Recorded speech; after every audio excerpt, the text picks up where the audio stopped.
아멘. 귀한 예배 함께 주님 안에 드리게 하시니 감사합니다. 우리 한번 옆 사람과 한번 인사하고 말씀 나눠볼까요? 당신을 보니 너무 행복합니다. 진짜 행복한 얼굴과 표정을 짓고 앞 사람과 옆 사람에게 인사합시다. 당신을 보니 너무 행복합니다. 행복의 소리가 별로 크진 않네요. 저 예전에 장찬영 목사님 와서 집회 있을 때 그 인사할 때 저는 인사 되게 너무 좋았어요. 설교는 기억나는 게 별로 없는데 인사는 너무 기억나요.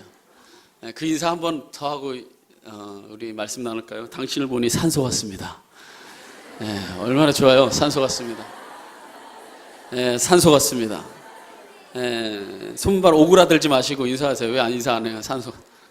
이 앞에 이 앞자리에 있는 사람들이 인사 안 하네. 서로 산소 같으냐. 오늘 말씀의 제목을 한번 따라해 보겠습니다. 한번 따라해 봅시다. 하나님의 신실한 약속. 하나님의 신실한 약속이라는 제목을 가지고 오늘 창세기 17장 1절부터 8절까지 말씀을 가지고 말씀 전하겠습니다. 말씀은 제가 말씀을 전하는 중에 다 읽도록 하겠습니다. 자, 오늘 말씀 창세기 17장에 등장하는 오늘 말씀의 주인공은 아브라함입니다. 여러분 아브라함 잘 아시죠? 이 아브라함이 오늘 말씀의 주인공인데 아브라함이 마침내 99살, 그러니까 99세가 됐어요. 그런데 그때까지도 이 하나님이 75세에 아브라함이 몇 살이에요? 75세에 약속의 자손을 주겠다는 그 약속을 주시고는 무려 99살이 될 때까지 그 약속을 성취하지 않습니다. 그러니까 그 약속을 한 지가 언 24년이 지났어요. 24년 동안 하나님의 약속이 성취되지 않았어요. 하나님의 약속이 이제 성취될래나 저제 성취될래나 하나님의 이 약속의 자손이 언제 내게서 태어날까 그것을 고대하며 살았던 이 아브라함에게는 이 실로 가혹한 시간이 아닐 수 없었습니다.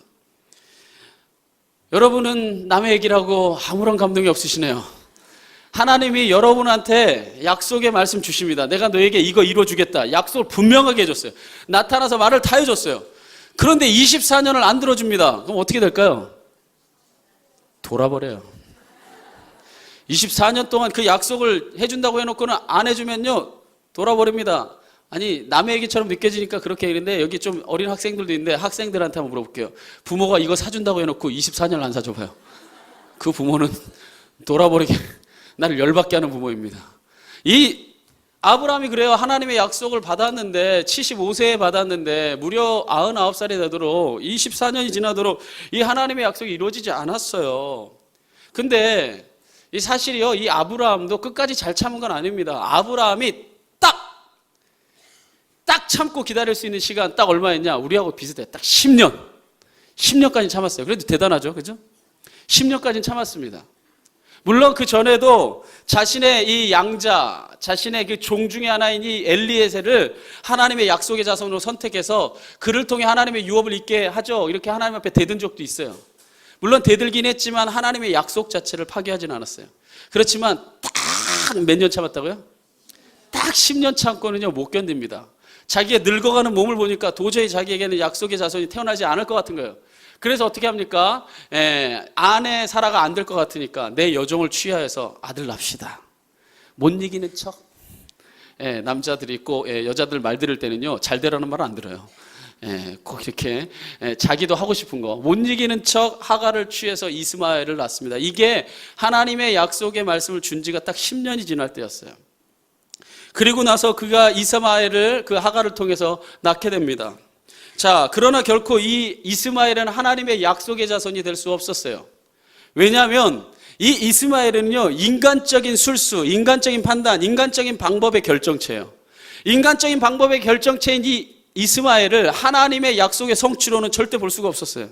그러니까 하나님의 약속은요 이스마엘을 통해 이룰 수 없어요. 왜냐하면 그건 인간적인 방법이니까. 그래서 하나님이 그 약속을 이루기까지 무려 24년을 하나님께서 아브라함에게 기다리게 한 겁니다. 근데요 여기서 우리에게는요 진짜 이 아브라함의 이 행동이 큰 위로가 됩니다. 뭐가 된다고요? 아니, 그냥 위로가 아니라 제가 그랬잖아요. 큰 위로가 돼요. 어떤 위로가 된다고요? 큰 위로가 돼요. 왜 위로가 되냐? 이 아브라함의 별명, 아브라함이 하나님이 주신 그의 그를 수식하는 그 말이 뭡니까? 그는 믿음의 모르구나. 뭐 교회 어디 다니세요? 저기 믿음의 조상이에요. 아브라함은 믿음의 조상으로서 우리에게 하나님께서 주신 자입니다. 그런데 믿음의 조상 이 아브라함이 24년 동안이나 하나님의 약속이 안 이루어지는데도 한 번도 안 흔들려. 한 번도 하나님 앞에서 실수하지 않습니다. 그러더니 24년 딱 지났는데 하나님이 이삭을 주니까 내가 그럴 줄 알았습니다. 내가 그럴 줄 알고 지금까지 잘 기다렸습니다. 그리고 나서 하나님의 약속의 자손을 딱 받았다. 그러면요, 절대로 우리의 모델은 안 돼요. 여러분한테 24년 동안 약속 안 지키고 하나님이 그냥 가만히 침묵해 보세요. 여러분 24년 동안 한 번도 안 흔들리고 하나님을 기다린다고요? 아니요. 넘어지고 실수하고 이스마엘을 어떻게 하든 내 방법으로 낳으려고 하고, 우리도 아브라함하고 똑같아요. 그렇지 않습니까? 우리의 모습도 이 아브라함과 별반 다르지 않다는 거예요. 그래서 어쩌면 역설적으로 이 아브라함은 우리의 믿음의 모델이요, 믿음의 조상이 될 수 있어요. 왜냐하면 아브라함이 끊임없이 넘어지고 실수하고 잘못하지만 하나님의 열심히 그 부족하고 허점투성이인 이 아브라함을 만들어가고 계시고 아브라함을 믿음의 조상으로 세워가신 거예요. 그러니까 이건 아브라함이 잘나서가 아니라 하나님의 열심히, 하나님이 이 아브라함을 만드신 거죠. 할렐루야. 그렇기 때문에 여러분이 허점투성이고 실수하였고 여러분이 넘어졌고 여러분이 어떠한 잘못을 저질렀더라도 여러분은 주님 앞에서 진정한 믿음의 사람으로 설 수 있습니다. 왜냐하면 여러분이 잘나서가 아니에요. 여러분은 때론 실수했겠죠. 어쩌면 여러분 인생에서 이스마엘과 같은 존재가 있을지도 모릅니다. 그러나 하나님이 여러분을 택하셔서 하나님의 존귀한 자로 하나님의 열심히 여러분을 만들어가기 때문입니다. 바로 그 약속의 성취가 이루어질 때가 다가온 겁니다. 24년이 지나고 아브라함이 99살이 됐을 때에 하나님이 이제 그의 아브라함을 통해서 하나님의 약속을 온전히 성취하려고 하십니다. 그런데 아브라함의 삶에서 하나님의 약속이 온전히 성취되기 위해서는 하나님 안에서 이 아브라함이 마지막으로 넘어서야 했던, 마지막으로 이 시험, 마지막 관문이 남겨져 있었어요. 이 아브라함에게 남겨진 이 마지막 관문을 넘어설 때에야 이 아브라함에게는 믿음의 조상이, 이 믿음의 조상이 될 수 있는 이삭, 약속의 자손이 허락될 수 있었습니다. 바로 그 하나님 앞에 약속의 자손을 얻기 위해 마지막 순종해야 했던 말씀이 오늘 본문 말씀 창세기 17장 1절에 기록되어 있습니다. 한번 17장 1절 말씀을 한번 다 같이 읽어보겠습니다. 다 같이 크게 읽어봅시다. 시작.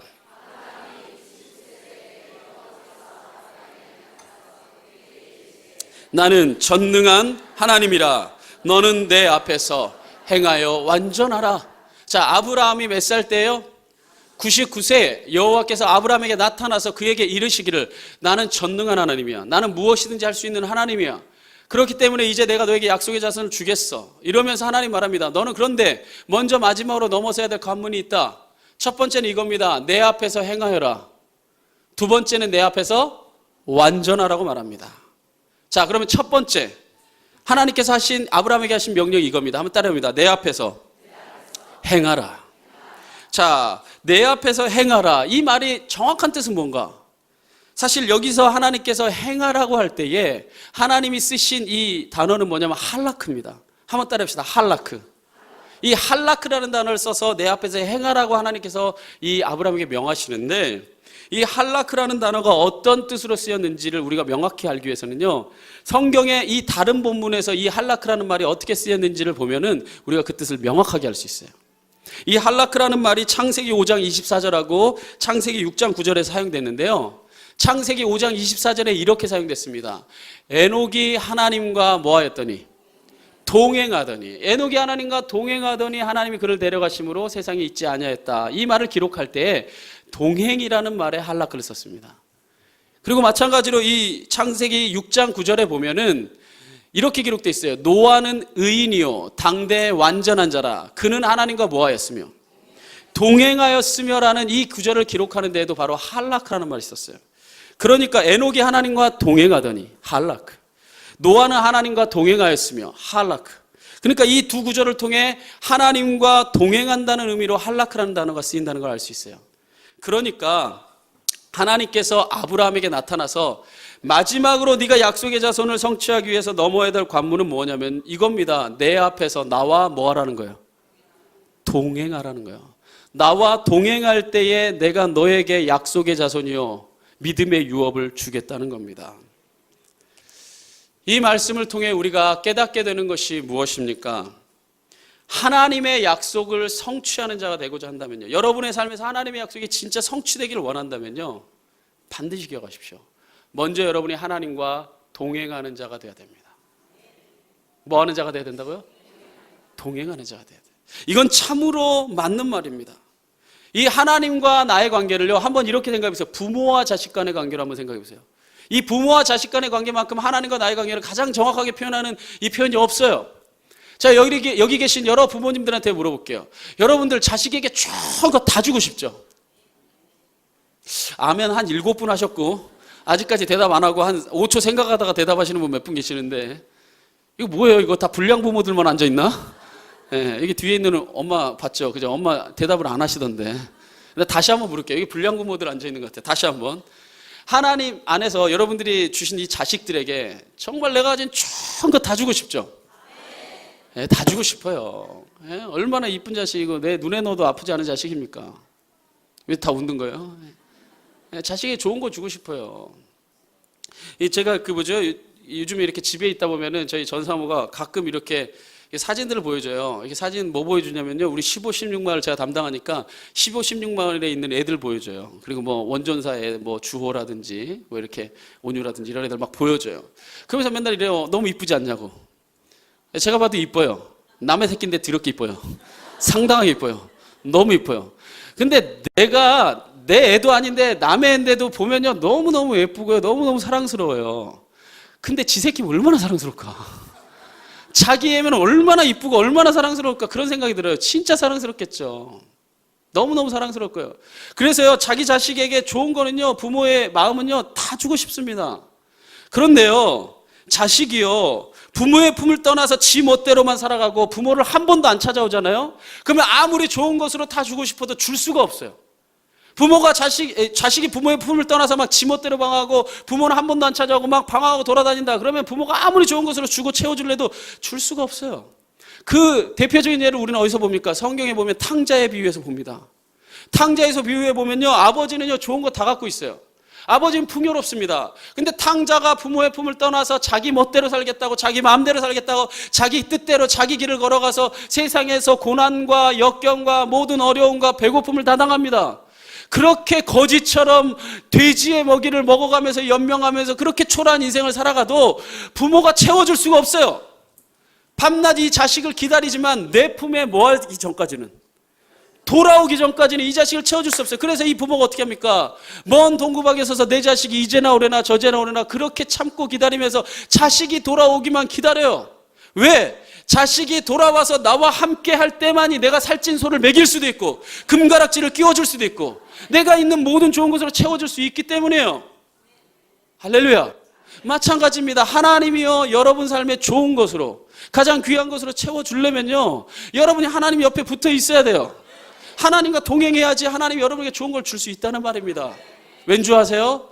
여러분이 탕자처럼 하나님을 떠나서 여러분의 생각대로 여러분의 멋대로 살아가는데 만약에 여러분에게 복을 주면요, 절대로 여러분 하나님 곁으로 안 돌아오거든요. 절대로 하나님께로 마음을 향하지 않거든요. 그렇기 때문에 하나님이 여러분을 복 주려면요, 반드시 첫 번째 관문이 있어요. 하나님과 먼저는 동행해야 됩니다. 하나님 곁에 있을 때 하나님이 부어주실 줄 믿습니다.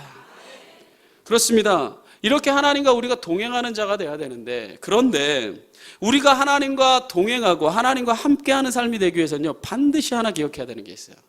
그건 반드시 우리가 기억해야 됩니다. 한번 따라해 볼까요? 같은 뜻을 품어야 한다. 그렇습니다. 우리가 하나님과 동행하는 자가 되기 위해서는요, 하나님과 끊임없이 함께하는 자가 되기 위해서는 우리가 먼저 하나님과 이 동행하기 위해 같은 뜻을 품는 자가 되어야 됩니다. 만약에 사람을 예로 들어도요, 둘이서 만약에 함께 동행하기 위해서는요, 둘이 같은 길을 걸어가고 같은 방향을 바라보고 가야지 같이 걸어갈 수가 있어요. 동행할 수가 있어요. 설령 사람도 다른 생각 품고 다른 길을 가고자 하면요, 둘이 헤어지는 거예요. 둘이 찢어지는 겁니다. 그런데 하물며 천지를 지으신, 만물을 지으신 하나님과 우리 부족한 이 인간이 어떻게 같은 길을 걸어가고 함께 동행합니까? 우리가 하나님의 뜻을 깨닫고 하나님과 함께 붙어있고 하나님과 함께 거하고 하나님과 함께 동행할 때에 이 모든 동행이 가능한 줄 믿어요.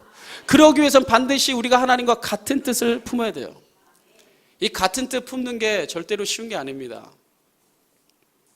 제가요, 벌써 20년 됐네요. 20살 때에 제가 그 여행사에서 3개월간 직원으로 일했던 적이 있습니다. 20년 전이면 굉장히 풋풋했겠죠? 네, 풋풋할 때. 그때는 얼굴도 하얘가지고 아무것도 안 나고 그립다.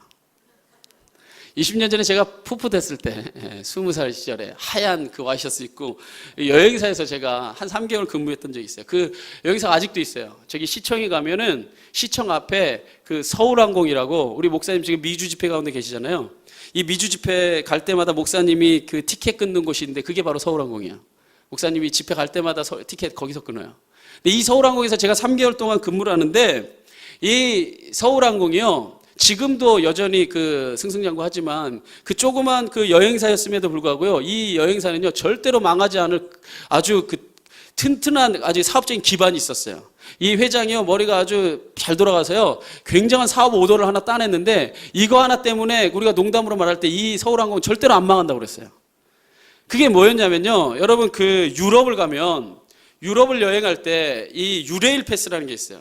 이게 뭐냐면요, 유럽에는 그 나라가들이요 국경의 그 개념이 분명하지 않습니다.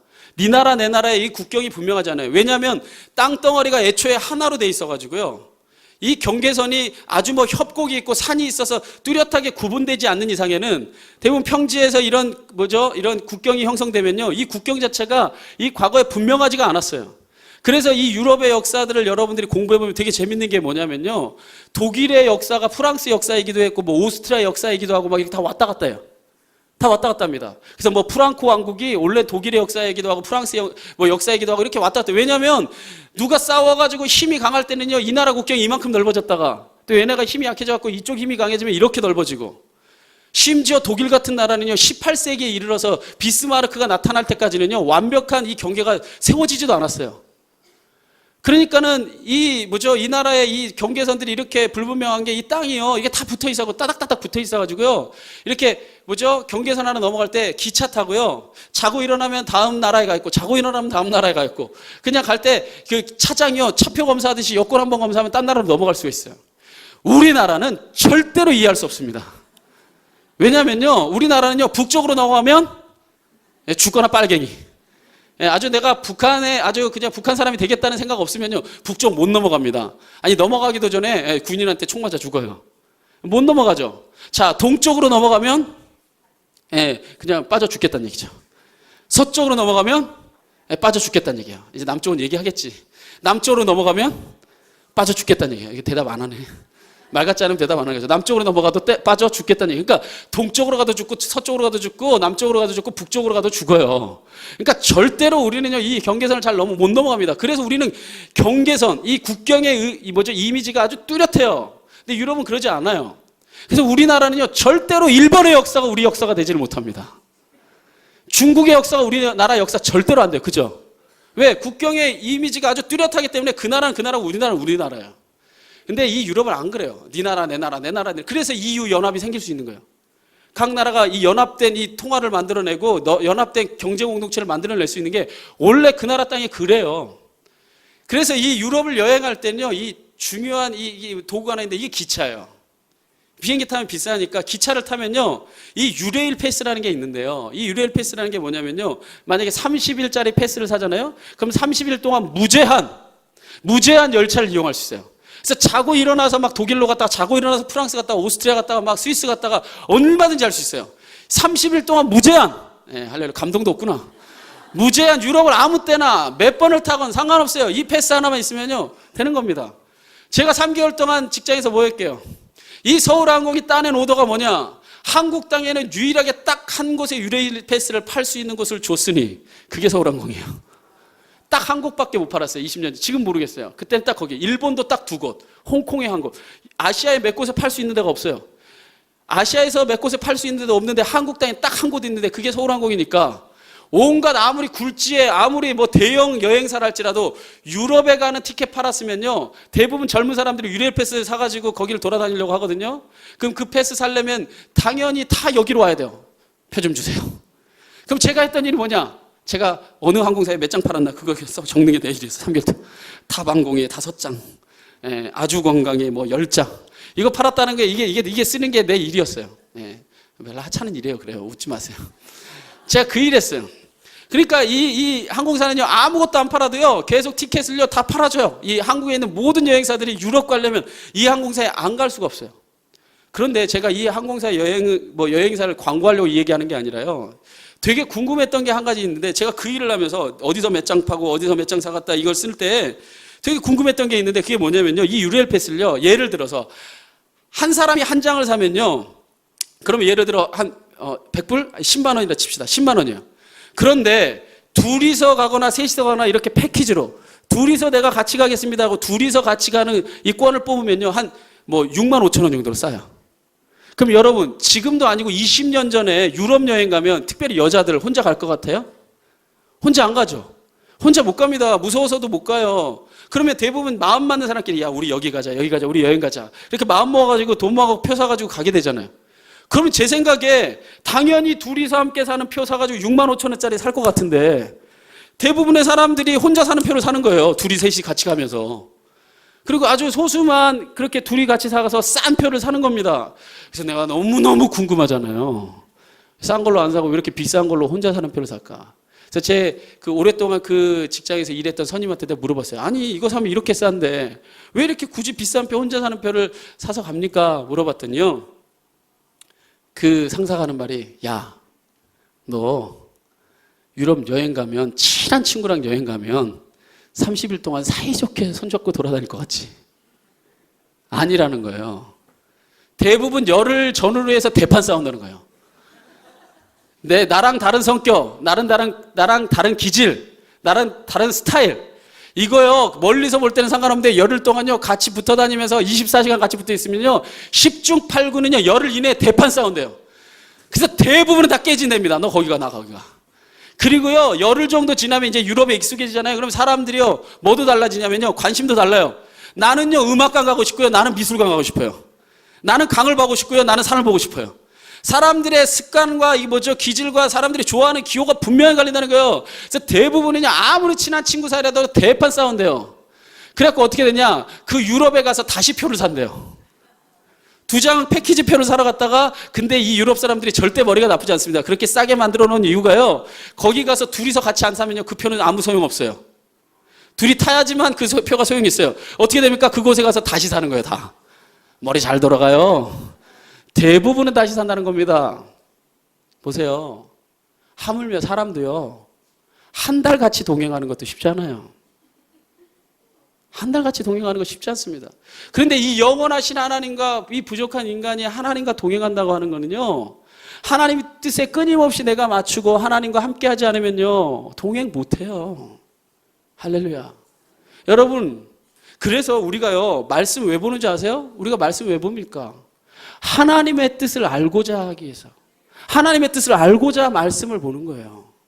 우리가 왜 기도합니까? 내 뜻을 이루어달라고 하는 게 아니라요, 하나님의 뜻대로 살 수 있기를 간구하는 거예요. 우리가 왜 예배합니까? 하나님의 뜻을 깨닫고 하나님을 경험하고 하나님의 현존을 만남으로 하나님과의 손을 잡고 하나님과 동행하는 삶이 되기 위해서 하나님을 예배하는 줄 믿으시기 바랍니다. 그래서 우리가 말씀 보고, 그래서 우리가 기도하고, 그래서 우리가 예배하는 거예요. 하나님의 뜻을 깨닫고 하나님의 뜻대로 살고 하나님과 함께 동행하기 위해서. 그런 관점에서 우리가 성경을 한번 살펴보면요, 성경은요, 하나님과 처음에 뜻이 맞아서 동행했다가 하나님 교만해져서 하나님의 뜻을 저버리고 자기 멋대로 살아간 인생들이 있고, 처음에는 부족하고 연약해서 하나님의 뜻을 제대로 깨닫지 못했다가 하나님의 뜻을 분명하게 깨닫고 하나님 앞에 온전하게 쓰임받은 인물들이 있어요. 예를 들어 전자의 예를 들어봅시다. 하나님 앞에 하나님의 뜻을 분명히 깨닫고 하나님 앞에 존귀하게 쓰임받다가 나중에 버림받는 존재가 누구입니까? 바로 사울이에요. 바로 삼손이에요. 바로 솔로몬과 같은 사람이 바로 그런 사람입니다. 물론 삼손과 솔로몬은 나중에 후회하고 회개함으로 하나님 앞에 다시 쓰임을 받았지만, 애초에 그를 하나님께서 존귀하게 쓰려고 했던 하나님의 계획은 다 틀어져 버렸어요. 그래서 그를 끝까지 영화롭게 하려던 하나님의 모든 계획이 무너져 버리고, 죽음을 통해서, 그리고 전도서를 통해 헛되고 헛되니 모든 것이 헛되고 헛되다, 그렇게 나중에 후회와 모든 인생의 돌아봄을 통해서 자기가 왜 그랬을까, 그런 말을 남기고 가는 인생이 될 뿐이었어요. 애초에 처음 시작은 어땠습니까? 사울을 보세요. 하나님이 200만이 넘는 이스라엘 백성 가운데 이스라엘을 다스릴 왕으로 세울 사람이 그게 사울밖에 없었어요. 그만큼 겸손하고 하나님의 영에 감동된 사람이었어요. 그런데 그가 하나님이 부어주신 능력으로 왕이 되자마자 권력이 자기 손에 주어지니까 자기 멋대로 제사해버리고 자기 멋대로 하나님 말 안 들어버립니다. 하나님과 동행하는 게 아니라 제 뜻대로 살아버려요. 성경에 뭐라 기록합니까? 내가 저를 버렸노라. 아무리 내 뜻대로 살게 하고자 저를 붙잡아 두려 해도 저가 저거 맛대로 지 마음대로 살아가니 내가 저를 버렸노라. 내가 다시 다윗을 세우리라. 삼손을 보십시오. 그가 태어날 때는요, 하나님의 뜻을 그대로 품고 태어난 나실인이었어요. 하나님이 존귀하게 쓰려고 준비해둔 귀한 그릇이었다는 거예요. 그런데 그가 하나님과 동행하는 게 아니라 들릴라와 동행합니다. 이 여인의 말에 그냥 넘어가고 유혹에 넘어지고 하나님의 뜻은 계속 저버려요. 어떻게 합니까? 하나님이 그에게서 손을 놔버립니다. 버림받고 처절하게 버림받고 두 눈이 뽑혀서 그가 마지막에 죽기 전에야 회개하고 한 번 쓰임받고 죽습니다. 솔로몬을 보십시오. 그가 처음은 어땠어요? 하나님의 뜻을 알기 위해 하나님의 지혜를 얻기 위해 무려 1000번이나 제사를 드려서 하나님의 뜻을 구합니다. 하나님과 동행하기를 간절히 하나님의 지혜를 얻어서 하나님과 동행하기를 원해요. 그런데 그가 엄청난 영화와 부귀가 주어지자 그가요 한 일이 뭡니까? 무려 처와 첩을 1000명이나 맞아들입니다. 그것도 다 이방 땅에서 정략 결혼을 하는 거예요.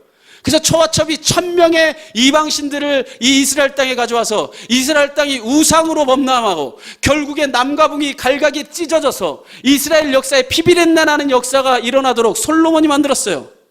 시작은 좋았어요. 마지막이 좋지 않았어요. 하나님과 동행했다가 하나님의 뜻을 교만해서 하나님의 뜻을 저버린 인생들이 이 성경에 그러했습니다.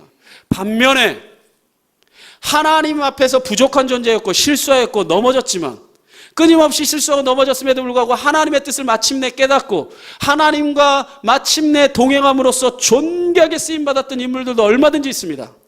그 대표적인 인물이 바로 야곱이에요. 그는 속이는 자였고 끊임없이 남을 배신하고 뒤통수 치는 사람이었지만 야복강가에서 주님의 뜻을 깨닫고 주님의 말씀을 부여잡았을 때 그가 하나님과 동행하기를 결단하였을 때 네가 더 이상 속이는 자인 야곱이 아니라 너는 하나님의 백성이요 하나님의 택함 받은 민족인 이스라엘이라 하라. 그가 하나님과 동행하는 자로 변화되었을 때 이스라엘의 아버지가 된 줄 믿으시기 바랍니다. 바로 또한 우리가 성경에서 보게 되는 베드로, 우리가 보게 되는 바울, 또한 오늘 성경의 주인공인 아브라함 같은 사람도 끊임없이 실수하고 넘어졌어요. 아브라함을 보십시오. 아내를 2번이나 팔아먹어요. 하가를 취하여서 이스마엘을 낳습니다. 양자인 엘리에셀이나 삼아가지고 저를 통해 믿음의 유업을 삼으십시오. 하나님 앞에 대들기나 합니다. 그가 끊임없이 실수하고 넘어졌지만 하나님이 마지막 요구하시는 나와 이제 너는 동행하는 자가 되라. 이 말씀을 받아들이고 하나님 앞에 진심으로 동행하는 자가 되었을 때 아브라함은 존귀한 믿음의 조상으로 쓰임받은 줄 믿으시기 바랍니다. 오늘 여러분에게 묻습니다. 과연 여러분은 어떤 부류의 사람이 되고자 하십니까? 어떤 부류가 되고 싶으세요? 아무쪼록 시간이 갈수록 존귀하게 쓰임받고 찬란하게 빛나는 인생이 되십시오. 그러기 위해서 하나님이요 먼저 요구하십니다. 너는 먼저 나와 동행하라. 쉽지 않다 했습니다. 때로는 어려워요. 내 뜻, 내 생각, 내 판단, 끊임없는 이스마엘이 내 눈앞에 보이고 내가 그것은 바로 손에 잡을 수 있을 것 같고 내가 이룰 수 있을 것 같다는 내 교만들, 내 생각들이 포기되지 않는 한 주님과 동행을 못합니다. 그러나 내 뜻을 하나님의 말씀을 통해 굴복하고 기도함을 통해 하나님의 말씀대로 살아갈 힘과 용기를 얻고 예배함을 통해 하나님을 경험하고 하나님의 심정을 헤아림으로 하나님과 동행할 때 여러분 찬란하게 하나님 앞에 쓰임받는 인생이 될 줄 믿습니다. 여러분 그와 같은 하나님과 동행하는 인생이 되면요 이 다윗이 고백하는 이 시편의 139편의 고백이 바로 나의 고백이 됩니다. 여러분의 고백이 될 수 있기를 바라면서 하나님과 동행할 때 어떤 복이 임하는지 한번 제가 봉독하겠습니다. 다윗이 고백합니다. 여호와여 주께서 나를 살펴보셨으므로 나를 아시나이다. 주께서 내가 앉고 일어섬을 아시고 멀리서도 나의 생각을 밝히 아시오며 나의 모든 길과 내가 눕는 것을 살펴보셨으므로 나의 모든 행위를 익히 아시오니 여호와여, 내 혀의 말을 알지 못하시는 것이 하나도 없으시니이다. 주께서 나의 앞 뒤를 둘러싸시고 내게 안수하셨나이다. 이 지식이 내게 너무 기이하니 높아서 내가 능히 미치지 못하나이다. 내가 주의 영을 떠나 어디로 가며 주의 앞에서 어디로 피하리이까? 내가 하늘에 올라갈지라도 거기 계시며 수월에 내 자리를 펼지라도 거기 계시니이다. 내가 새벽 날개를 치며 바다 끝에 가서 거주할지라도 거기서도 주의 손이 나를 인도하시며 주의 오른손이 나를 붙드시리이다. 아멘. 이것이 하나님과 여러분이 동행할 때 하나님이 여러분에게 주시는 복이에요. 내가 새벽 일찍부터 일어나 내 새벽에 내 힘의 날갯짓을 펴서 내가 바다 끝에 가서 거하며 이곳에는 하나님이 없다고 생각하는 그 자리에서도 하나님이 나 돌보시고 살펴보시고 안위하시고 내 삶을 인도해 주십니다. 제가 그래서 지난 철야 예배 때 말씀을 통해 여러분과 나눴지만 우리가 그러한 인생에서 우리가 진정으로 하나님 앞에 할 수 있는 고백이 이거예요. 주 안에서 내 영혼이 안전합니다. 여러분 인생에서의 안전함, 평안함, 여러분의 뜻대로 살아갈 때 구할 수 있는 것 같아요? 없어요. 주의 손이 나를 붙들고 나를 함께하고 나와 함께하고 내 삶을 돌보실 때에 이러한 진정한 안정함이 있습니다. 주님이 나를 돌보시고 나와 함께 해주시고 나를 붙들어 주시는데 내가 두려워할 게 뭐가 있겠어요? 오늘 이러한 복을 받아 하나님 앞에 하나님이 나의 삶을 책임져 주시는 이런 복을 받는 그런 인생이 되기를 간절히 축원합니다. 첫 번째, 네가 하나님의 약속을 성취하는 자가 되기 위해서 먼저는 내 앞에서 행하라, 동행하라는 거예요. 두 번째, 하나님이 이 아브라함에게 명령하십니다. 한번 따라합시다. 내 앞에서 완전하라. 두 번째, 하나님이 요구하시는 것이 무엇이냐? 너는 내 앞에서 완전한 존재가 되라는 겁니다. 본문에서 이 완전하라는 뜻의 이 히브리어는요, 한번 따라합시다. 탐임이라는 말입니다. 이 완전하라는 말이 이 탐임이에요. 그럼 이 탐임이라는 말이 무슨 뜻인가? 이거를 좀 더 명확하게 이해하기 위해서는 아까 우리 할라크를 알아봤듯이 성경에서 이 탐임이라는 말이 어떻게 쓰였는지를 보면 돼요. 자, 성경에 보면요, 레위기 1장 3절에 성경에서 이 탐임이라는 말이 쓰입니다. 뭐라고 쓰였냐면요, 한번 다 같이 읽어봅니다. 시작. 그 예물이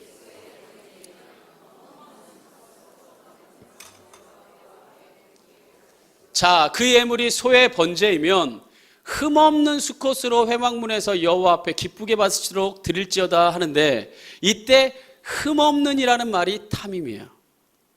그러니까 하나님께서요, 이 흠없는, 그러니까 내 앞에서 완전하라 한 것은요, 내 앞에서 흠없는 존재가 되라 이거예요.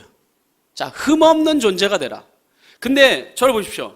이건 절대로 하나님이요, 여러분에게 말할 때 이게 도덕적인 의미의 완전성을 얘기한 게 아닙니다. 내 앞에서 도덕적으로 흠없는 자가 되라고 한 게 아니에요. 만약에 저를 보세요. 여러분이 도덕적으로 흠이 없어야지만 하나님의 약속을 성취하는 자가 된다고 한다면, 여러분 하나님 앞에 도덕적으로 흠없는 사람이 있어요? 여러분 아무도 안 보고 있다고 생각하는데 여러분이 저질렀던 일까지를 한번 다 까발려 놓고 보면, 여러분이 했던 생각까지도 한번 다 까발려 놓고 보면 여러분이 도덕적으로 흠없어서 하나님 앞에 그 약속을 성취할 수 있는 사람 있어요? 없어요. 이건 도덕적으로 우리가 하나님 앞에 흠없는 사람 아무도 없습니다. 제가 아까도 말했지만 이 말씀을 받고 있는 아브라함조차도 도덕적으로는 굉장히 흠없 많은 사람이에요. 그런 이미 첩을 둬가지고 하나님의 약속의 자손이 아닌 이스마엘을 이미 얻은 사람이에요.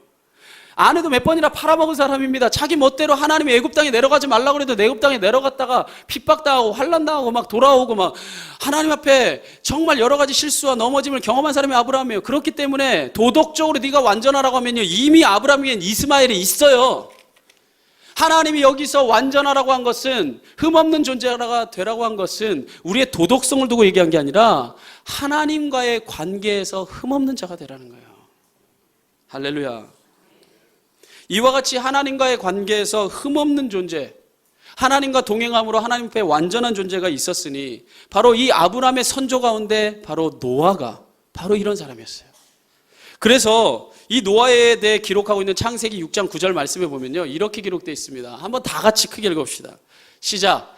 노아는 의인이요 당대 완전한 자라. 그는 하나님과, 보세요, 노아가 있는데요, 노아가 의인이래요. 근데 그가 바로 완전한 자, 탐입, 흠없는 자였다는 거예요. 근데 그가 하나님과 뭐하였더라? 그러니까 보세요, 이 완전한다고 하는 것, 흠없다고 하는 것과 이 하나님과 동행한다고 하는 것은요, 서로 상호 보완적인 거예요. 하나님 앞에 흠없는 관계를 맺어가고 있기 때문에 하나님과 늘 동행하는 거고, 하나님과 늘 동행하기를 애쓰고 있기 때문에 하나님 앞에 흠없는 존재가 되기를 위해 애쓰는 겁니다. 그런데 여기서 하나님이 놀라운 말을 해줍니다. 너희가 내 앞에서 완전하고, 노아가 완전하고 그가 하나님과 동행하였을 때 하나님이 그를 뭐라 인정해 주냐면요, 노아는 당대의 의인이라. 할렐루야. 바로 이것이 우리가 하나님 앞에 의인이 되는 비결입니다. 여러분도 마찬가지입니다. 여러분이 하나님 앞에 의인이 되는 것은 여러분의 도덕적인 완전성 때문에 여러분이 의인이 되는 게 아니에요. 아니, 도덕적인 완전성 때문이라면 여러분 절대로 하나님 앞에 의인이 될 수 없습니다. 우리는 모두 다 하나님 앞에 죄인이에요. 그러나 여러분이 하나님과 흠없는 관계를 맺어가기 위해 늘 노력하고 하나님과 동행하는 삶을 살아갈 때에 하나님이 여러분을 의롭다 인정해 주시는 거예요. 여러분을 하나님이 의롭다고 인정해 주시는 것이지 내 자체가 의인인 게 아니에요. 하나님이 나를 의롭다 인정해 주시고 나를 사용하시고 나를 통해 하나님의 약속을 이루어 주신다는 것입니다. 노아가 하나님 앞에서 이렇게 완전한 자였어요. 아브라함도 바로 이런 완전한 자가 되라고 하나님이 약속의 말씀을 주시면서 너는 이 마지막 관문을 넘어서야 된다. 너는 나와 동행할 뿐 아니라 나와 흠없는 관계를 맺는 자가 되어라. 그때야 너에게 약속의 자손이 허락되리라. 할렐루야. 마침내 이 아브라함이 이 약속의 말씀을 받습니다. 약속의 말씀을 하나님 안에서 기꺼이 받아들임으로 그에게 약속의 자손을 주었어요. 근데 잘 들으세요, 성도님들. 하나님이요, 약속의 자손을 줄 때까지 네가 흠없는 관계를 맺어라가 그렇게 말씀하신 게 절대로 아닙니다. 어떤 의미에서 보자면요, 이것은 시작에 불과해요. 네가 흠없는 관계를 맺음으로 약속의 자손을 얻고 너가 끊임없이 나와 동행함으로 나와 계속해서 흠없는 관계를 맺어가는 자가 되어라. 그것은 네가 약속의 자손을 얻을 때까지만이 아니요, 네가 하나님 나라에 이르는 날까지 계속해서 해야 될 믿음의 싸움이다. 하나님이 이 시험을 던져준 겁니다. 이 도전을 준 거예요. 왜냐면요, 이 아브라함에게 100세에 얻은 이 아들 이삭, 눈에 넣어도 아프지 않을 자식이에요. 아까도 제가 말했지만 정말 사랑스러운 자식이다 못해서 100세에 내가 존귀하게 하나님의 이 약속으로 얻은 이 자식이요, 너무나 존귀하고 이뻐서요, 눈에 넣어도 아프지 않습니다. 정말 사랑스럽고 더 사랑스럽고 사랑스러우면 사랑스러울수록 이 이삭이 하나님과의 관계에서 흠을 만들 수 있는 존재이기도 해요. 역설적으로 아브라함 마음 안에 하나님보다도 이삭이 더 커지면요, 그 순간에 이삭은 아들일지라도 자식일지라도 심지어 자식일지라도 얼마든지 우상이 될 수 있다는 거예요. 제가요, 그 성도님들을 만나면서요, 그 농담 반 진담 반, 근데 굉장히 진담이 담겨 있고 얼마든지 실행 의지가 담겨 있는 그 한마디가 있어요. 그게 뭐냐면요, 이런 말도 가끔 하십니다. 내가 자식을 위해서라면요, 교회도 옮길 수 있어요. 자식한테 좀 더 좋고 자식한테 좀 더 유익하면요, 얼마든지 교회도 옮길 수 있다고 이런 말 서스럼없이 하는 분들 많습니다. 그 얘기가 무슨 얘기입니까? 물론 자식을 그만큼 사랑해서 믿음 안에서 살기를 바란다는 얘기죠. 그런데 그 말에는 자칫 하나 잘못하면, 자칫 하나 그 선을 넘어서면 하나님보다도 얼마든지 자식이 우상이 될 수 있다는 거예요. 그렇지 않습니까? 그러니까요, 하나님은요, 이 아브라함을 믿음의 조상으로 세우기 위해서는요, 반드시 마지막 관문을 넘어서야 됐어요. 그게 뭐냐면요, 아브라함이 약속의 자손으로 이삭을 받았지만 그보다도 하나님을 더 사랑하고 그보다도 하나님을 정말 내 모든 전부로 고백하는, 정말 하나님과 진정으로 흠없는 관계인지 하나님이 마침내 그의 삶을요 보셔야 했어요. 시험해 보셔야만 했습니다. 그래서 가장 중요한 순간에 저를 믿음의 조상으로 세우려 할 때에 하나님이 창세기 22장 1절에 2절에 보면 이렇게 도전하시고 이렇게 시험하시죠. 그 현장에 이렇게 기록되어 있습니다. 그 일 후에 하나님이 아브라함을 뭐 하시려고? 시험하시려고. 하나님이 아브라함을 시험하시려고 그를 부르시되 아브라함아 하시니 그가 이르되 내가 여기 있나이다. 여호와께서 이르시되 내 아들 내 사랑하는 독자 이삭을 데리고 모리아 땅으로 가서 내가 내게 일러준 한 산 거기서 그를 바로 그 이삭을 번제로 드려라. 보십시오. 결국 이 시험의 본질은요, 아들을 바치느냐 마느냐 하는 게 아니었어요. 본질을 보자면. 본질은 네가 아들 바칠 수 있냐 아니냐가 아니라 이 시험의 본질이 무엇인가? 네가 내 앞에서 네가 나와의 관계 안에서 흠이 있느냐 없느냐, 중간에 너와 나의 사이를 가로막고 있는 장애물이 있느냐 없느냐를 하나님이 보신 거예요. 이것이 완벽하게 없을 때야 너는 믿음의 조상이 될 수 있다는 거예요. 도덕적으로는 부족하고 연약하고 넘어졌을지라도 하나님과의 관계에서 내가 너에게 준 약속의 이 말씀 안에서 네 이 우상, 너와 나를 이제 더 이상 가로막는 우상이 있느냐 없느냐, 바로 그것을 끝까지 다 내려놓을 수 있느냐? 그렇다면 너는 믿음의 조상이요, 나의 약속을 온전히 성취한 자라는 거예요. 그래서 하나님께서요, 이 아브라함이 이 믿음의 시험을 온전히 통과했을 때 하나님께서 이렇게 말씀하셔요. 22장 창세기 22장 12절에 보면 내가 내 아들 내 독자까지도 내게 아끼지 아니하였으니 내가 이제야 내가 하나님을 경외하는 줄을 알겠다. 할렐루야. 내가 이제야 흠없는 관계 가운데 네가 있구나. 너 이제 믿음의 조상이 되거라. 여러분, 이 시간에 다시 한번 묻습니다. 여러분은 과연 하나님과의 관계에서 흠이 없는 자입니까?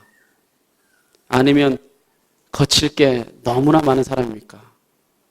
때론 내 이름의 명예가, 또 내가 쥐어야 될 권력이, 때로는 여러분이 겉으로 표현은 얼마든지 안 하지만 여러분의 마음속에서 이 세상의 재물이, 때로는 아브라함처럼 자식이 여러분과 하나님 사이를 가로막는 장애물이 되지는 않습니까? 바로 그게 하나님 앞에서 흠이에요. 너를 통해 하나님의 약속을 이룰 수 없다는 거예요. 왜? 내가 너와 나의 관계에서 흠이 있음에도 불구하고 너에게 축복을 내려주면 그건 복이 아니라, 아까도 말했지만 탕자가 하나님의 뜻을 점점 저버리고 더 멀리 가게 되는 도구가 될 뿐이에요. 아무쪼록 여러분이 하나님과 늘 동행하고 하나님과 완전한 관계를 맺음으로 하나님의 이 결단이, 내가 너를 통해 나의 뜻을 이루겠다는 결단이 이루어지는 삶이 되기를 진심으로 바랍니다. 첫 번째, 하나님이 마지막 시험으로 물으셨어요. 나와 동행하라. 두 번째, 내 앞에서 완전하여라. 흠없는 관계를 맺는 자가 되어라. 그리할 때 마지막에 세 번째로 하나님이 이 약속의 말씀을 주십니다. 내가 이렇게 하겠다는 거예요. 한번 따라해봅시다. 너를 크게, 감동 좀 담아보세요. 크게, 진짜 좀 복 받았으면 좋겠어요. 번성하게 하리라. 할렐루야. 이건요 절대요 무슨 기복적인 복 아닙니다. 이런 복 받아야 돼요. 예수 믿는 사람들이 내가 너를 크게 번성하게 하리라는 이 하나님의 이 복을 받아야 돼요. 이 복은 절대로 첫 번째, 두 번째를 건너뛰어서 받는 복이 아닙니다. 먼저는 하나님과 동행하고 하나님과 흠없는 관계를 맺고 그런 자가 되었을 때 내가 너를 크게 번성하게 하겠다는 거예요. 아멘. 좀 크게 해보세요. 목소리 막 소리 지르면서 막. 그런 큰 복을 받으십시오.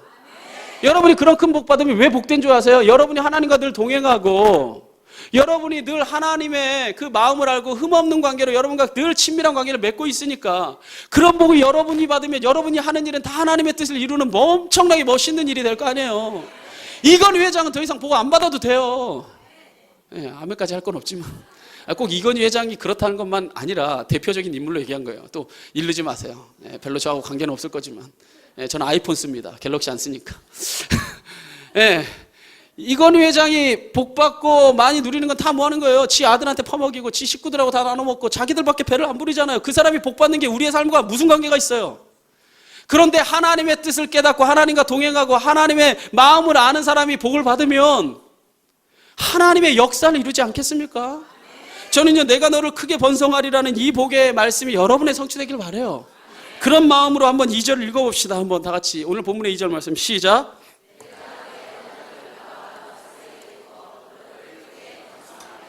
할렐루야. 저는요, 이 말씀을요, 이 말씀의 이 확고한 이 증거, 이 간증을요, 제가 보았어요. 제가 지난 주간 싱가포르 한 주간 동안 다녀왔는데, 제가 한 주간 동안 싱가포르 다녀오면서 제가 싱가포르에 제가 늘 롤모델로 삼는 교회가 있는데, 여러 가지 제가 한 4년 동안 못 갔어가지고 어떤 모습으로 됐나 그 교회를 제가 탐방하는 겸 갔다 왔습니다. 근데 제가 그 일주일 동안에 그 탐방하는 동안에 그 전부터 이렇게 제가 관계를 맺고 지내던 한 권사님 부부를 제가 만나고 왔어요. 제가 그 교제를 하고 왔는데, 저랑 이렇게 중고 청년, 제가 두란노를 할 때 저랑 같이 비전 트립 갔던 친구들은 다 아는 친구들이에요. 그리고 제가 그 비전 트립 갔을 때뿐 아니라 어르신들, 목자분들 데리고 싱가포르 한번 가신 적 있죠. 몇몇 분 가신 적 있어요. 그때 갔을 때 그 호텔 식당에서 식사 대접 받았을 거예요, 한번. 기억 날란가 몰라. 그때 그 식사 대접을 했던 분이 바로 이분입니다. 제가 그 두란노 친구들 데리고 그 비전 트립을 제가 몇 차례 갔을 때 제가 두란노 애들 데리고 한 4번 갔는데, 그때 갔을 때에 이분이요, 갈 때마다 식사 대접을 해주는데 한 번이 아니에요. 막 한 3-4번씩 해줍니다. 막 그 호텔에서. 한 사람당 그 밥 먹는 가격이 막 2만 원, 3만 원 넘어가는데, 그 한 번이 아니라 막 10대 명씩 막 그지같이 생긴 애들 막 꼬집꼬집 하고 막 이제 막 햇빛에 맨날 돌아다니고 막 발로 걸어 다니고 지하철 타고 다니니까 막 그지 같은 애들. 그러니까요, 그 호텔에서도요, 정문을 못 오게 해요, 우리를. 왜냐면 그지 같아가지고요, 이게 차이나타운의 좋은 호텔인데 우리가 들어가니까 우리가 도저히 고객같이 보이지 않아가지고 그 식당 가는데 뒷문으로 몰래 들어가고 그랬어요. 저랑 같이 같은. 그래서 밥 얻어먹고 그랬어요. 근데 이분이 주의 종이라면은, 그리고 저를 이렇게 또 만나서 이렇게 좋은 관계를 맺어가지고 제가 계속 가게 됐었는데, 주의 종이 데려온 사람이라면 무조건 식사 대접을 합니다. 이분이 무조건 식사 대접을 했어요. 근데 이분이 그 호텔, 그 차이나타운에 있는 호텔에 오게 된 경위가 뭐냐면요, 다른 호텔에서 장사가 엄청 잘 됐어요. 엄청 잘 됐는데, 너무너무 잘 되니까 호텔은요, 주말에 장사가 잘 되잖아요. 토요일 주일날 문을 열어야 되는데, 주일날 문 열으라고 하니까 이분이 못 열겠다 그래가지고 쫓겨나다시피 해갖고 이곳에 온 거예요. 주일날 문 안 여는 그 약속을 해갖고. 여기가 외진되어가지고 이게 사실은 장사가 그렇게 잘 되진 않았어요.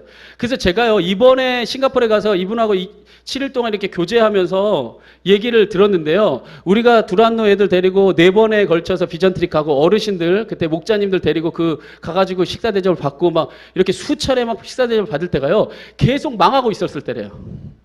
이제 알았어요. 제가 그때 들어보니까 그때요, 계속 적자 망하고 있었대요. 왜냐면요, 그 호텔에서 그 식당의 렌트비가 얼마냐면요, 그냥 그 월세만 해도 3천만 원이에요. 별로 안 놀라잖아요. 3천만 원 정도의 돈이 아니. 월세만. 그러니까 직원들 인건비, 재료비, 이런 거 하면요, 엄청나겠죠. 적재 규모가. 왜냐하면 손님이 안 들면. 그런데 그렇게 손님이 안 들 때도 우리가 갔을 때 그렇게 밥을 다 대접해 준 거예요. 그러니까 계속해서 적자가 막 계속해서 는 겁니다. 그러니까 우리가 알기에 상상하지 못할 만큼 빚을 지고 있었어요. 계속. 그런데 그분이 그렇게 빚을 지면서까지도 그 사업을 계속 할 수 있었던 이유도 참 대단한데요. 그게 어떻게 가능했냐면요, 예를 들어서 당신이 오늘은 12만 불, 18만 불 안 갚으면은 당신의 이 은행 계좌가 망해가지고 부도돼가지고 차압이 들어옵니다. 이런 딱지들이 막 계속 날라왔대요. 우리 그때 갔을 때 그랬대요. 계속 날라오면요, 주님 어떻게 해야 됩니까? 그만둬야 됩니까? 해야 됩니까? 기도하면 계속 해라. 그런 감동이 오더래요. 그래서 감독님 이거 어떻게 합니까? 이제 문 닫아야 되고 차압 들어와갖고 이제 다 끝나야 되는데 어떻게 합니까? 하나님, 내가 주님의 주의를 지키면서 끝까지 가려고 하는데 하나님 어떻게 해야 됩니까? 그러면요, 하나님이요, 우리도 예언사역하고 치유사역 하니까 이분에게요, 그 어떤 남자가 오면은 만나라, 그리고 그에게 얘기해라, 막 이런 감동들이 오더래요. 자기도 이해할 수 없대요. 그런 감동이 왜 오는지. 그래갖고 어떤 남자가 얼마나 많아요, 남자가 이렇게. 식당에 오면 얼마나 많아요. 근데 희한하죠. 누군가를 보면요, 그 사람이다는 마음이 드는 사람이 있다는 거였고. 그러니까 이분이 영어를 완벽하게 잘하지는 않으니까 네 망해가지고 문 닫는다, 차압 들어온다라는 이런 편지 같은 걸요, 그 사람한테 그냥 이렇게 준대요. 그럼 앉은 밤중에 홍두깨 밥 먹으러 왔다가 갑자기 그걸 읽는 거예요. 그러면 그 사람의 반응이 더 대단하대요. 갑자기 깜짝 놀라면서 네가 나를 뭘 하는데 18만 불이면 2억에 가까운 돈이거든요. 너 2억을 나한테 돈을 빌려달래냐? 12만 불, 1억, 2천만 원, 이런 걸 나한테 왜 빌려달래냐? 이러고 봐요. 본대요. 그러면 이분의 대답도 걸작이야. 하나님이 그러라고 그랬대. 그러면 이분의 응답도 걸작이야. 그래라. 그래갖고 계속 빌려줬다는 거예요. 내가 얼마나 놀란 것까지 봤냐면요. 이분이요, 이제 요즘에 이제 그 교회도 성경 건축을 하는데, 건축 헌금하고 싶어서 너무나 막 견딜 수가 없는데, 교회 막 돈이 없다니까요. 헌금하고 싶어갖고 얻은 분한테 문자 보냈어요. 제가 그걸요, 그분이 목사님 내 말 안 믿어지죠 하면서 문자를 보여줬어요, 저한테. 그래갖고요, 야, 나 18만 불 필요한데 빌려줘라. 야, 18만 불 빌려주려면 가족하고 회의해야 돼. 문자 답장이 왔어요. 아니야, 급해. 빌려줘. 아, 나 회의해야 되는데 빌려달라니까. 알았어. 안 놀래는구나. 18만 불이면 오늘 돈으로 약 1억 7천만 원 정도예요. 문자 딱 5개로 돈을 빌리더라니까요. 좀 놀래주세요, 이럴 때는. 제가 보고 놀랬어요. 이거는 말이 안 된다, 말이 안 돼. 어떻게 이렇게 어마어마한 돈. 그래가지고요, 거의 10억에 가까운 돈을 적자 날 때까지 그 기업을 운영한 거예요, 그게. 우리 가고 있을 때마다 우리가 한 4년에 걸쳐서 갔는데 계속 망하고 있었던 거예요. 근데 하나님의 감동은 계속 하라는 거죠.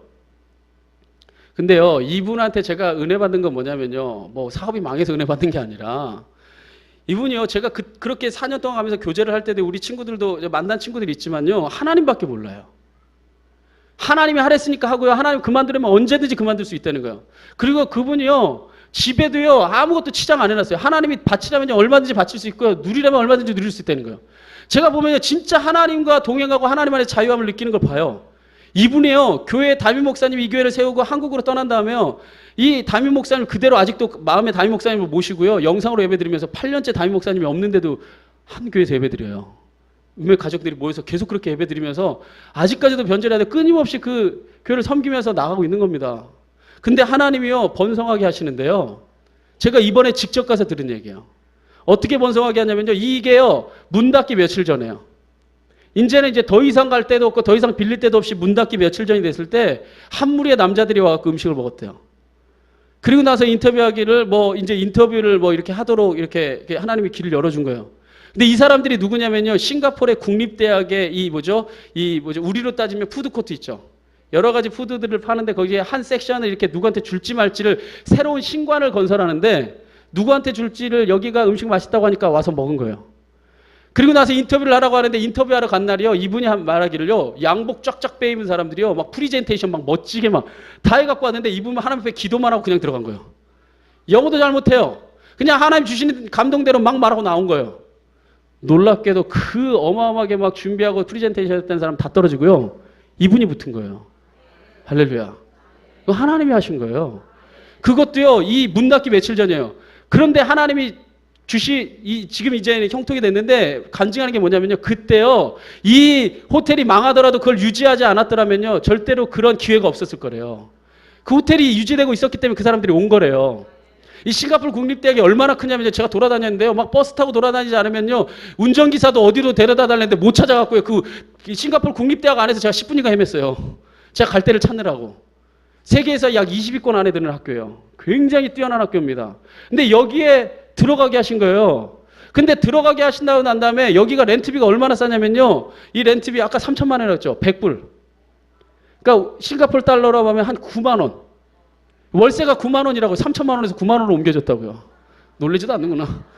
9만 원으로 옮겨졌는데 그 한 곳에서 나오는 매출이 200~300만 원. 근데 지금 하나님이 5개를 하게 하셨어요.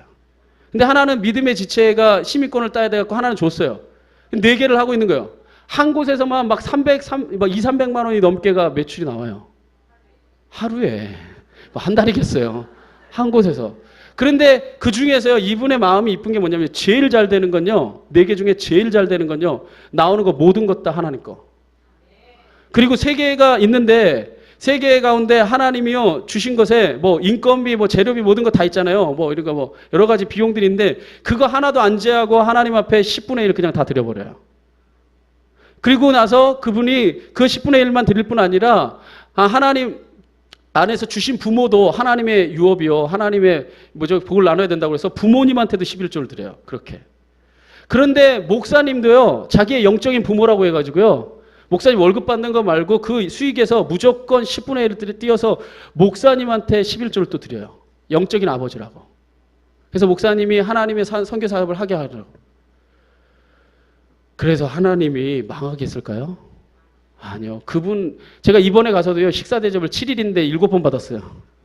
하나님 얘기만 하면요, 끝나질 않아. 새벽까지 끝나질 않아가지고요, 제가 슬쩍 끊을 때까지는요, 끝나질 않아. 하나님. 하나님이 하신 일들.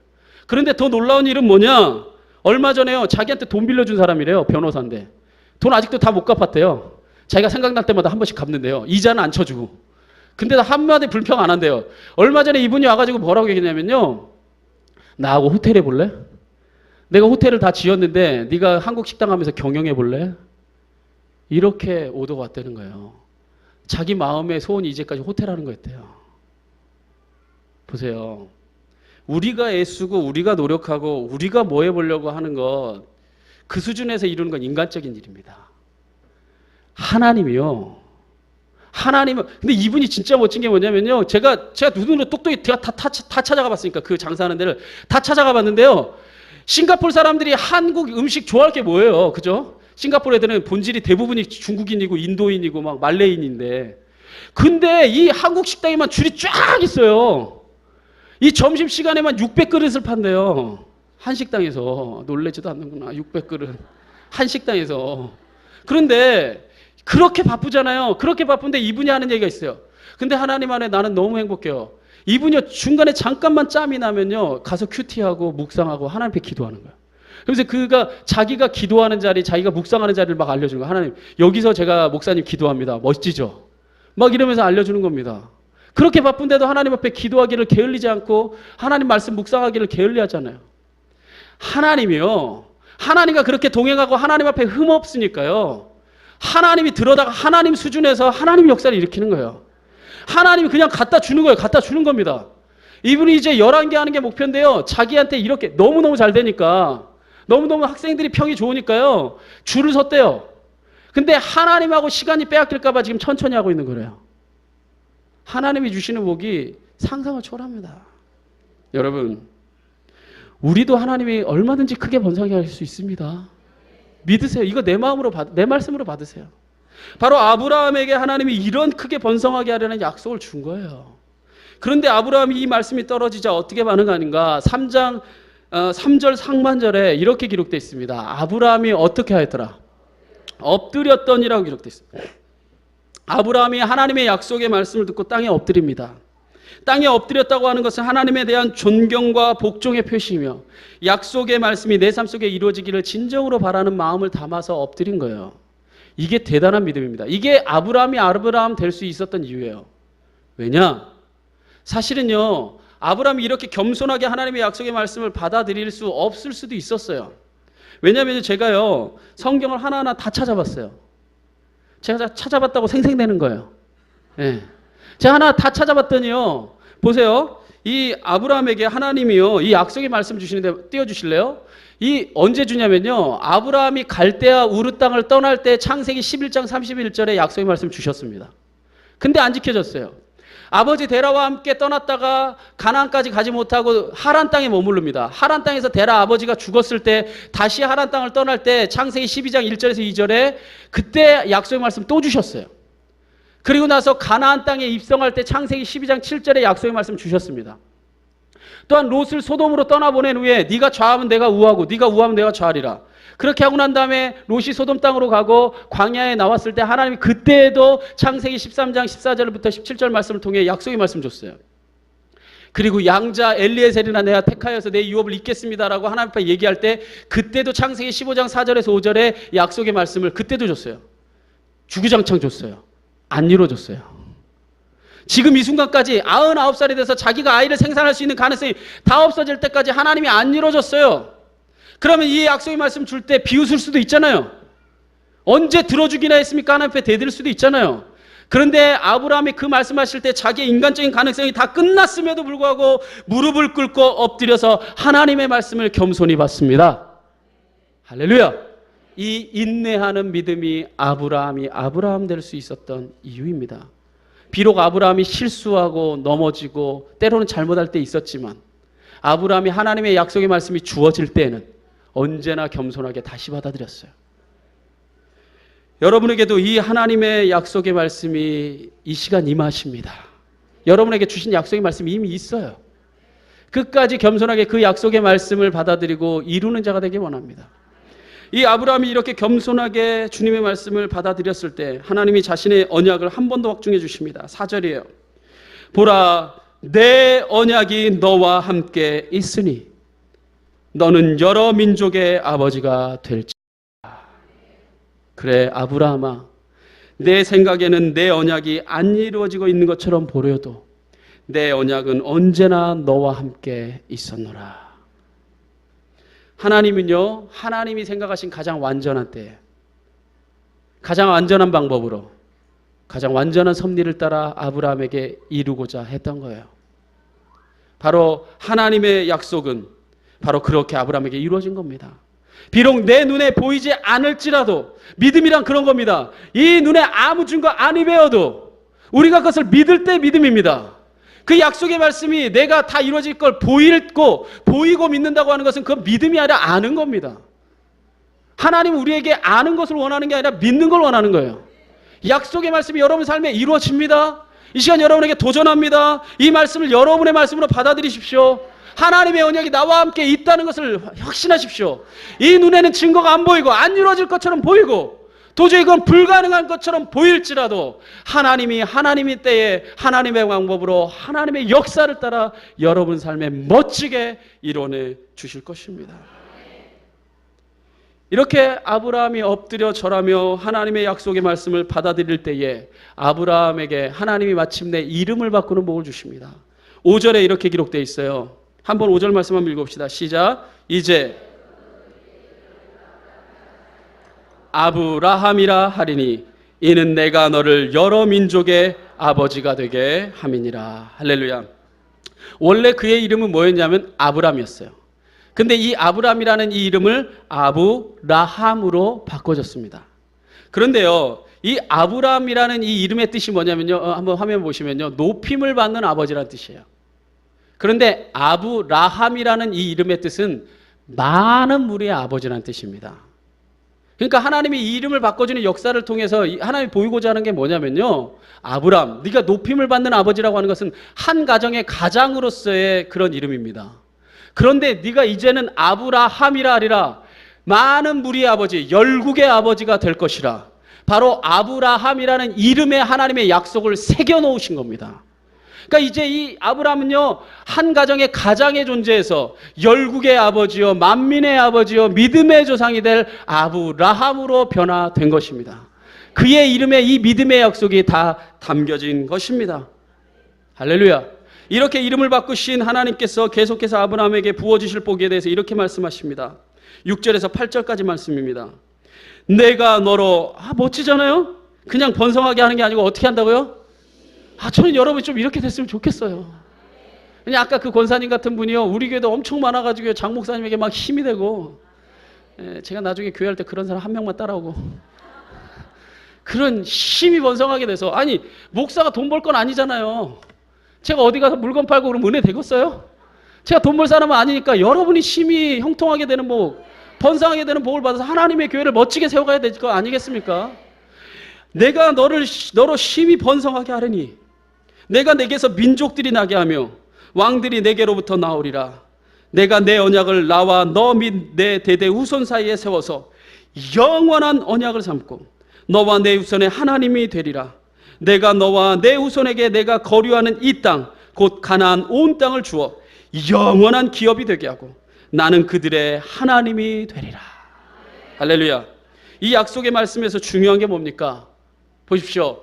내가 너와 영원한 언약을 세우겠다는 거예요. 그리고 내가 이 하나님이 내게 영원한 기업이 돼주겠다는 거예요. 그리고 내가 너를 끝까지 영원한 하나님이 돼서 돌봐주겠다는 겁니다. 얼마나 멋진 복이에요. 이 복이 여러분에게 임하길 바랍니다. 하나님이 나의 영원한 기업이 되고 하나님이 나의 영원한 약속이 되고 하나님이 나의 영원한 하나님이 된다면 여러분은 하나님 차원에서 멋진 일들을 펼쳐갈 수 있을 것입니다. 오늘 말씀 정리합니다. 하나님의 영원한 언약은 오늘도 변함이 없습니다. 그리고 하나님께서 우리의 영원한 기업이 되고 영원한 하나님 아버지가 되시고 우리의 영원한 약속이 되어 주십니다. 그런데 하나님께서 이렇게 우리 삶에 역사할 수 있기 위해서 먼저 요구하는 게 있습니다. 너 나와 동행하라. 내 옆에 있어. 내가 부어줄 수 있게. 그리고 내 앞에서 흠없는 존재가 되어라. 진짜 여러분이 주님의 기쁨이 되는 그런 멋진 존재가 되어보세요. 그럼 하나님이 여러분에게 기쁨을 부어주시죠. 그리하면 내가 너를 영원한 기업이 되어서, 영원한 약속이 되어서, 내가 너의 영원한 하나님이 되어서 내가 너를 심히 크게 번성하게 해주리라. 저는 여러분에게 도전합니다. 제발 이런 복 받으셔서 이심전심이라는 말이 있죠. 내 마음이 하나님 마음 되고 하나님 마음이 내 마음 되면 나한테 복 줘야지 누구한테 주겠어요. 왜냐하면 내가 복 받으면 복 받을수록 하나님의 뜻을 이룰 텐데. 아무쪼록 이 복이 여러분의 복이 되기를 주님의 이름으로 진심으로 축원합니다. 우리 이 시간에 이 믿음의 결단을 담아서 우리 함께 찬양팀과 함께 우리 다 주님의 기쁨이 되기 원하네 결단하는 마음으로 이 찬양 함께 고백하겠습니다.